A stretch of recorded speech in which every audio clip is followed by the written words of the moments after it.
Welcome to Fundamental Supersize Business Strategy number 5. Sharon Horne-Ellstrom here, and today we're going to talk about the solution focused strategy. I'll share a couple of steps to implement this strategy in your business. But first, let's talk about what is it, why do we care, and why is it important for our business? Number one, it gives us a huge competitive advantage if we are able to see a problem and then immediately jump to finding solutions for that problem. It means we're quicker, we're faster, we're more agile, we're more efficient and more effective than our competitors are, because we're not wallowing in what is and why it's awful and waiting to, bitching, moaning, and complaining and waiting to take action. We are immediately jumping into solution focus. Now, my one caveat on that and my one caution is make sure you're solving the real problem. A lot of times we solve symptoms of problems and put band-aids on them only to have the root cause of the problem show up in an entirely different way in our organization. So many examples of this, because in our personal lives as well as in our businesses, stuff happens every day. Things change, and sometimes changes are obstacles or problems that we need to solve in order to keep moving forward. We want to take what is our current situation, and we want to think in terms of what's possible. We want to go from what we can't do to what we can do. We want to make sure that we are controlling what we can control and not worrying about the things that are outside of our control, unless we're looking for ways to mitigate the risks associated with them. There are so many things outside of our control when it comes to running and growing and supersizing our business. But guess what?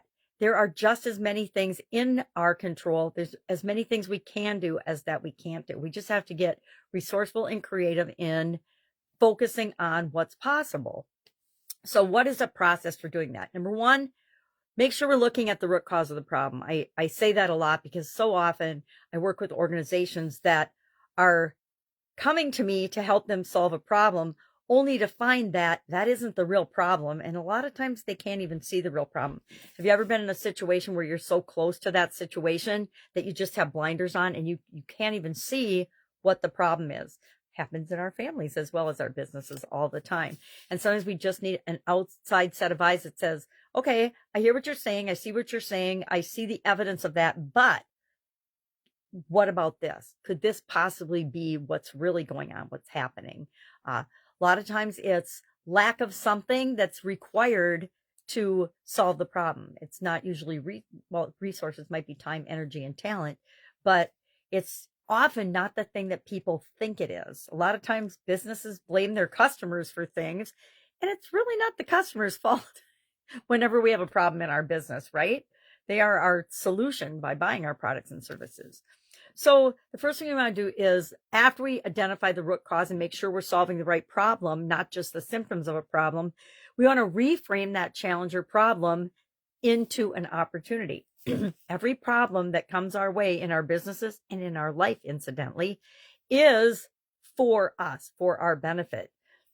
A lot of times a problem will show up when it's teeny and tiny, and some businesses will band-aid it and just keep moving forward at light speed, only to have that come back and haunt them, because I think of this in terms of quality a lot of the times.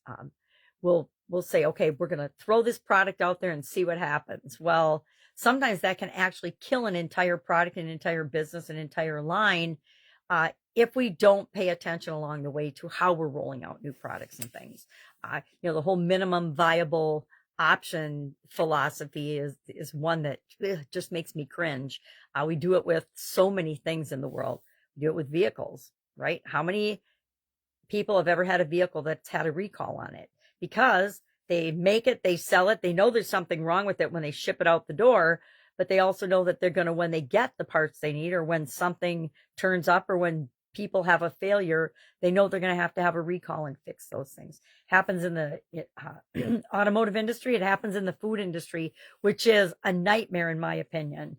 When we're dealing with things that people ingest, I think that there's no excuse for rushing and not following processes and systems and protocols and procedures to keep people safe. We want to break the problem down into smaller pieces, right? It's just like our goals for our business. We have an overarching vision and an idea of what we want our business to look like. But in order to get there, we have to break that down into smaller goals to work on and achieve faster progress toward our end game than try to do it all at once. Because guess what? We only have so many hours in a day. We only have so many people and so many resources that we can utilize simultaneously to get what we want to get done. We want to focus on what we can control, not on what we can't control. We probably can't control a lot of the things that happen outside of our business that impact our business. And sometimes you can, depending on your involvement in different industries, depending on your involvement in legislation or things that affect your industry. Of course, this depends on what industry you're in. Some industries are much more regulated than others. The food industry, very regulated. Manufacturing, very regulated. Other industries, not so much. You just get a license and, think of the coaching industry. You don't even have to have a license. You can just say, I'm a coach, and you can go out and coach people. Not a very regulated industry. There's certifications and things like that, but they're not required.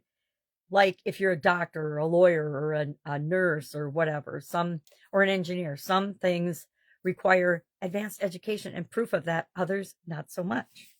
So we want to break it down into smaller pieces, focus on what we can control, make sure we are focusing on solutions, not the problem, and turning that problem into opportunities. And finally, we want to celebrate the small wins that we have. Sometimes we forget to do that. I don't know if you're like that, but sometimes I just go and accomplish things and forget to take a pause and reflect on, oh my God, that went so well. Because we want to capture those lessons learned as much as the problems and the challenges that we face, so that we can repeat those good things that work out right initially and build on our strengths, not on our weaknesses. All right. Love to know your take on being solution focused. Do you consider yourself a solution focused owner, leader in your organization? Share your thoughts and your lessons learned in the comments below. And I will be with you tomorrow with another fundamental supersize your business strategy, because I'm obviously in a fall fundamental mood this month. Have a great day. And if I can help you in any way, ask. Otherwise, I'll be with you tomorrow.